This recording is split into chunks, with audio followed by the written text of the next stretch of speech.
ఎందుకంటే ఆ భోజనం ఈ లోకంలో పంచభక్ష పరమన్నాలు, మటన్, చికెన్ అన్ని కూడా నాకు ఆనందం కలిగించవు పక్కన పెడితే నీ వాక్యం, నీ మాటలు నా హృదయానికి సంతోషం, ఆనందాన్ని కలిగిస్తాయి. నీ మాటలకు మించిన మాటలు లోకంలో ఎక్కడ లేవు ప్రభువా అని చెప్పేసి ఈ రోజున మనకు బోధిస్తున్నాడు. యేసయ్య మాటలు వినకుండా మనం ఒక్కరోజు కూడా ఉండకూడదు.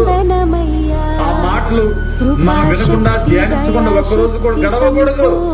చక్కగా యేసయ్య మాటలు వింటూ వాటి ప్రకారం మనం జీవించాలని దేవుని వాక్యం తెలియజేస్తా ఉంది. నా మాటలు ముగిస్తున్నాను. దేవుడి పరిశుద్ధ వాక్యం దీవించును గాక. దేవుని నామానికి మహిమ కలుగును గాక. ప్రార్థన చేసుకుందాం. అందరూ తలలు వంచండి, కళ్ళు మూసుకునండి.